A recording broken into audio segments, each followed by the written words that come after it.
I'm Lynn, and welcome to my backyard. I'm not so excited about the fact that because I don't have the water circulating, it's turning green with algae. I have a lot of dirt in the water as I started putting the stones in.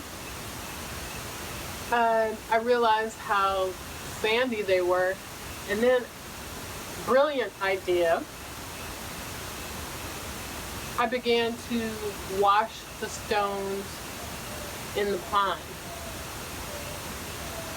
I didn't realize how dirty they were until the water kept getting dirtier and dirtier, and I can barely see inches below the water surface. So I stopped doing that.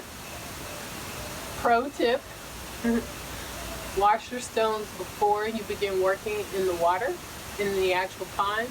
And if you look at the time-lapse video, put water in a bucket and just started washing them in the bucket, or using something to pour water on the larger stones. The stones that I bought, the large stones you see around the outside, I bought approximately 20 of those, and they amazingly fit pretty well together. I managed to jigsaw them together. I'm gonna move a second. I managed to jigsaw puzzle piece them together, except for maybe this guy right here on the end. I'm gonna have to move him. I just haven't figured out how I'm gonna do it. And they fit really well together with the stones that are underneath. The stones that are underneath are at different heights and widths.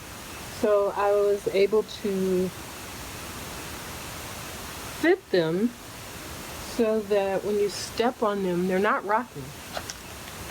Well, the majority of them are not rocking. I still have a little bit of work to do. But look.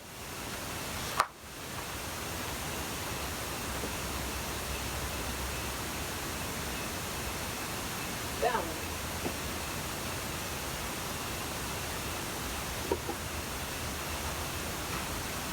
So some of them I do need to go back and adjust. But overall, I'm pretty excited about this. So today, I'm finished with, I think, a lot of the big things. Today, I'm going to focus on some smaller details. This side over here, it's in a curve, so it's a little bit harder to get to access in order to put the second row of stones on the ledge, and to work with how I'm going to bank up stones on the back side. So up here, in order to hide these guys. I'm getting pretty good with that. Also, for the aquaponics portion,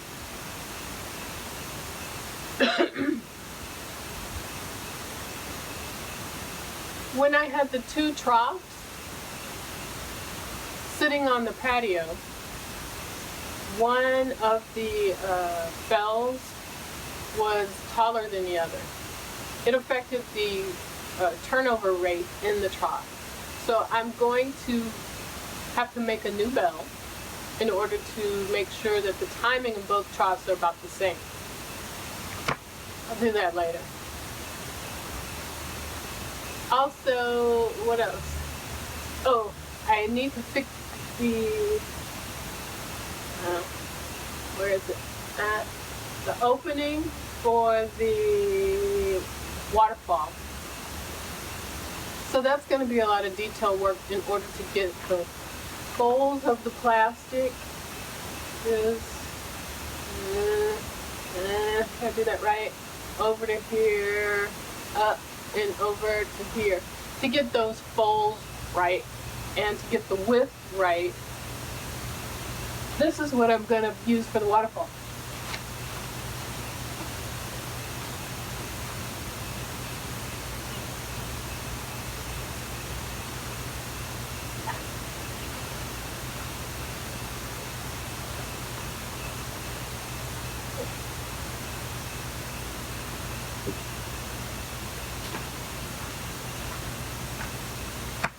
It's a black piece of, I don't know, it's not granite, but slate.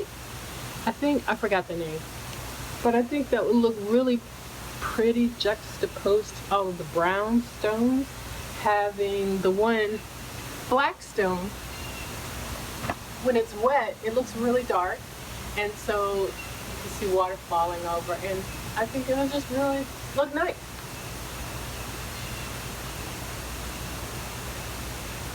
I don't know if you can see this, but I jumped the gun and bought some plants that I'd like to put in the rocks. That'll come later. I jumped the gun.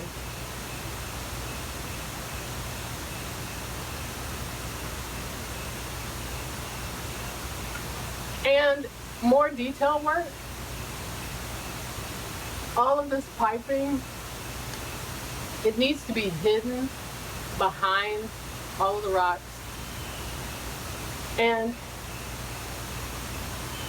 I think the bees and the wasps have gone away, so that should make my job a little bit easier. I think I mentioned this in a different video, but the yard slopes from the house out to the back of the yard. This side of the pond, grade-wise, is higher than that side of the pond, which is a good thing. So in the detail work with stone, I need to dig a small trench on that side so that when it rains and I get 7 inches of additional height in this pond, like I did a couple of weeks ago, that it can still flow out on that side. I want to make sure that the grade is lower on that side, so it continues, it can just flow out. I was concerned that fish might get out in a situation like that, but thank you, Jennifer, for your conversation with me about the pond. And I realized I used to fish a lot as a child with my father, and days when it rained were never good days to go fishing. Why? Because the fish go to the bottom. They go to the bottom away from the, I don't know, the sound of the rain or the actual rain. They stop eating, they'll wait, and they just like go into hiding or protection or something. Kind of an issue. That plastic is not easy to work with. It's pretty heavy. And the bigger the piece that you're trying to move or adjust, the harder it is because it's heavy. Once you put water in, you really can't move anything that's underneath the water. You can work with the stuff that's up top, but the plastic, like, you're not going to be able to move the liner underwater. So make sure you get it right. I lost my fold over here that I was like, oh, this will be wonderful. I'll have a fold in the plastic. Well, I've been moving it back and forth. I pumped water out, it rained, and I added water back. I actually had to add water back to kind of get the bees to go away. When I turned the pump on, it actually moved to here because I haven't glued these pieces together, so they're slightly leaky. And the bees moved from here,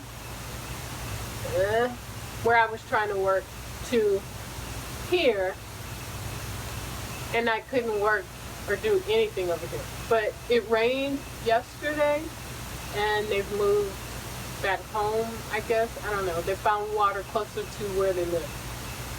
I'm happy about that. The frog is still in the pond. He was within like a foot of me yesterday. I had to make him move so that I didn't block him in with stones, because he would have just died. He wouldn't have been able to get out.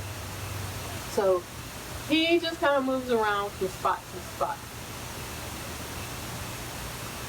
One pond guy that I watched on YouTube made a point that all of those crevices are great spots for amphibians to hide. I haven't even finished and I already have that. I'm gonna get started. On what? I'm not sure, but I know what I have to do.